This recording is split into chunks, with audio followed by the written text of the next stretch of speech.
لازم تكون إيجابي، لابد أن تكون إيجابيا وأن تكون أمينا، وأن تختار الرجل الكفء الذي تراه أهلا للمنصب وأهلا للكرسي وأهلا للأمانة. نريد أن نودع التزوير والبلطجة وشراء الأصوات وشراء الذمم بالأموال، فهذه أيضا صورة من صور الخيانة، وواقعنا يحتم علينا أن نعي هذه الكلمات. إياك أن تختار مرشحا لأي منصب أو لأي مكان لمجرد المحسوبية أو المجاملة الكذابة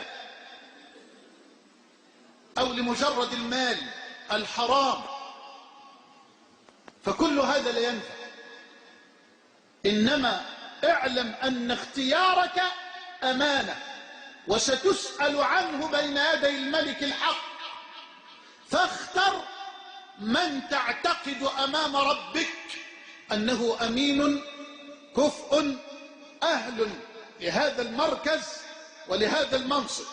لا تجامل أحدا ولو كان أخا لك من أمك وأبيك، ولو كان أخا لك من أمك وأبيك. الأمر دين، الأمر دين.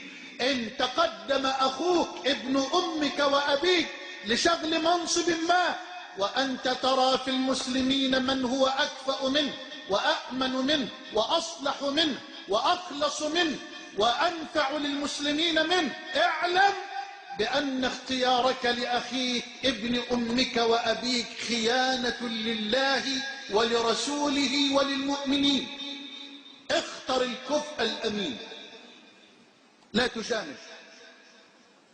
هذه أمانة أطوق بها أعناق الأمة ممن يستمعون إلي الآن وممن سيستمعون إلي عبر شاشة الرحمة المباركة. أمانة أطوق بها الأعناق. هذه البداية الحقيقية، أن نختار الأفراد الأمناء الأكفاء الصادقين المبدعين الصالحين ليشغلوا الوظائف والأعمال، لنغير الدماء الفاسدة الكاسدة، لنغير الظل، لنغير الخيانة، لنغير الكذب، لنغير هذه الأخلاقيات المريرة التي أصبحت نظاما متغلغلا في جل